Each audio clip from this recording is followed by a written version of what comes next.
नमस्कार, मी सुदर्शन सुर्वे. न्यूज डंकाच्या खबरबातमध्ये आपले मनपूर्वक स्वागत करतो. बातमी पाकिस्तानातून. पाकिस्तानसाठी IMF कडून मिळणारे कर्ज म्हणजे एखाद्या कडू औषधासारखे आहे आणि औषध दिवसेंदिवस आणखी कडवट होत चालले आहे. पंतप्रधान शहबाज शरीफ यांच्या सरकारने कंडोमवरील 18% GST हटवण्याची मागणी IMF कडे केली होती. मात्र आंतरराष्ट्रीय नाणेनिधीने ही मागणी फेटाळून लावली आहे. IMFचे म्हणणे आहे की चालू आर्थिक वर्षात पाकिस्तानला कोणतीही कर सवलत देता येणार नाही. कंडोमसह गर्भनिरोधक उत्पादने स्वस्त करण्याचा निर्णय पाकिस्तानची खंगलेली तिजोरी पाहता शक्य नाही. IMFने हा निर्णय पुढच्या वर्षाच्या अर्थसंकल्पात ढकलायला सांगितले आहे. IMFच्या अटींमुळे पाकिस्तान सरकारच्या निर्णयावर मर्यादा आल्या आहेत. सध्या पाकिस्तान 37 महिन्यांसाठी IMFने दिलेल्या एक्सटेंडेड फंड फॅसिलिटी आणि रेजिलियन्स अँड सस्टेनेबल फॅसिलिटीच्या कुबड्यावर उभा आहे. IMFने आतापर्यंत $3.3 अब्ज पाकिस्तानच्या कटोऱ्यात ओतले आहेत. आणखी $1.2 अब्ज मंजूर झालेले आहेत.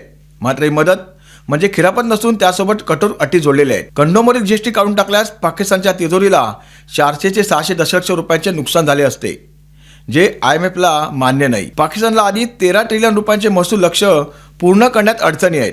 याशिवाय IMFने सॅनिटरी पॅड आणि बेबी डायपरवरील कर सवलतीही नाकारल्या आहेत. IMFच्या मते या अशा सवलतींमुळे कर व्यवस्थेत गुंतागुंत वाढते आणि तस्करीला खतपाणी मिळू शकते. दरम्यान या सगळ्यात गंभीर बाब म्हणजे पाकिस्तानचा लोकसंख्या वाढीचा दर तब्बल 2.55% आहे. दरवर्षी 60 लाखच्या गतीने लोकसंख्या वाढत असताना गर्भनिरोधक महाग राहणे ही भविष्यासाठी धोक्याची घंटा आहे. याचा थेट परिणाम आरोग्य, शिक्षण आणि सार्वजनिक सेवांवर होणार आहे. IMFच्या अटीनुसार पाकिस्तान इंटरनॅशनल एअरलाईनचे खासगीकरणही सुरू आहे. 75% हिस्सा विक्रीत करण्यात येणार असून ही बोली 23 डिसेंबर रोजी होणार आहे. एकंदरीत पाहता IMFची आर्थिक शिस्त पाकिस्तानसाठी आवश्यक असली तर त्याचा भार थेट सामान्य नागरिकांवर पडताना दिसतोय. आता बातमी आहे यवतमाळची. महाराष्ट्राच्या यवतमाळ जिल्ह्यातील एका गावात लोकसंख्या मात्र 1500 असताना त्या गावात 27,000हून अधिक जन्मनोंदणी दाखल झाल्याची धक्कादायक माहिती समोर आली आहे. यवतमाळच्या आर्णी तालुक्यातील शेंदूरसाणी ग्रामपंचायतीमध्ये हा गंभीर प्रकार समोर आला आहे. सप्टेंबर ते नोव्हेंबर केवळ या 3 महिन्यांच्या कालावधीत नागरी नोंदणी प्रणाली म्हणजे CRS सॉफ्टवेअरमध्ये 1500 लोकसंख्या असलेल्या गावाच्या पटलावर 27,397 जन्म नोंदवण्यात आल्याची माहिती पुढे आली. ही आकडे ऐकूनच प्रशासन आणि नागरिकांमध्ये खळबळ उडाली आहे. हे प्रकरण 24 नोव्हेंबर रोजी प्रथम उघडकीस आले. जिल्हा आरोग्य अधिकारी यांच्या तक्रारीवरून यवतमाळ शहर पोलीस ठाण्यात FIR दाखल करण्यात आली. या प्रकरणात भारतीय दंड संहिता आणि IT कायद्याच्या विविध कलमांखाली गुन्हे दाखल करण्यात आले आहेत. यानंतर भाजपचे माजी खासदार किरीट सोमय्या यांनी या गावाला भेट दिली आणि या प्रकरणाची सखोल SIT चौकशी करण्याची त्यांनी मागणी केली. त्यांनी सोशल मीडियावर केलेल्या पोस्टमध्ये यात हजारो बांगलादेशी लाभार्थी असल्याचा संशय व्यक्त केला आहे. सोमय्यांच्या मते जन्म नोंदणीमधील अनेक गावे पश्चिम बंगाल, उत्तर प्रदेश आणि इतर राज्यांशी संबंधित आहेत. प्रशासनाकडून करण्यात आलेल्या तपासात असे निष्पन्न झाले आहे की या जन्म व मृत्यू नोंदणी ग्रामपंचायतीच्या हद्दीत येतच नाहीत. तांत्रिक तपासणी दरम्यान शेंदूरसाणीचा CRS ID मुंबईशी मॅप झाल्याचे आढळून आले. अखेरीस हे प्रकरण नवी दिल्लीतील रजिस्ट्रार जनरल ऑफ इंडिया आणि नॅशनल इन्फॉर्मॅटिक्स सेंटरकडे पाठवण्यात आले असून प्राथमिक मूल्यांकनानुसार हे सायबर गुन्हेगारीचे प्रकरण असल्याचे स्पष्ट झाले आहे.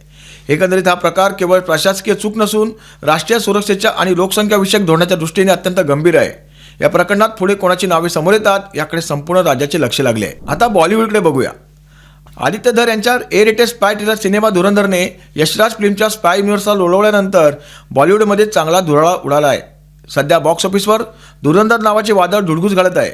याशिवाय अवघ्या 13 दिवसात या चित्रपटाने S राजामौली यांची ऐतिहासिक बाहुबली द बिगिनिंग च्या कमाईला मागे टाकत नवा विक्रम रचलाय. बाहुबली द बिगिनिंग याने भारतात एकूण 421 कोटी रुपये आणि जगभरात सुमारे 650 कोटी रुपयांची कमाई केली होती. मात्र धुरंधरने फक्त 13 दिवसात भारतात 437.25 कोटींची कमाई केली आहे, तर जगभरात 774.50 कोटी रुपयांची कमाई करत बाहुबलीला धोबीपछाड दिलाय. जर आपण दिवसनीय कमाई पाहिली तर या तिसऱ्या आठवड्याच्या सोमवारी आणि मंगळवारी प्रत्येकी 30.5 कोटी तर बुधवारी 25.5 कोटींची कमाई झाल्याने धुरंधरचा आकडा 437.25 कोटींवर पोहोचला आहे. इतकेच नाही तर धुरंधरची आता सर्वात मोठा ए रेटेड भारतीय चित्रपट बनण्यासाठीची घोडदौड सुरू आहे. याआधी हा विक्रम रणबीर कपूरच्या ॲनिमलकडे होता, ज्याने 915 कोटींची कमाई केली होती. सिने विश्लेषकांच्या मते धुरंधर आकडा लवकरच ओलांडेल आणि तिसऱ्या आठवड्याच्या अखेरीस 1000 कोटी रुपयांच्या क्लबमध्ये प्रवेश करेल. चित्रपटाच्या यशामागे जोरदार माउथ पब्लिसिटी, दमदार अभिनय आणि वास्तववादी कथानक कारणीभूत ठरली आहे. कराचीच्या लॅरी टाउनमध्ये घुसखोरी करणाऱ्या एका भारतीय गुप्तचराची कथा कट कारस्थानं टोळी राजकारणाचा थरारकपट आणि सीमापार दहशतवादाचा उलगडा करते. एकंदरीत धुरंधर केवळ बॉक्स ऑफिसवर हिट नाही तर हिंदी चित्रपट सृष्टीसाठी एक नवा धाडसी टर्निंग पॉईंट ठरत आहे. तर अशा देश विदेशातील, राज्यातील आणि मनोरंजन विश्वातील महत्त्वाच्या, धक्कादायक आणि सविस्तर बातम्यांसाठी पाहत राहा न्यूज डंका.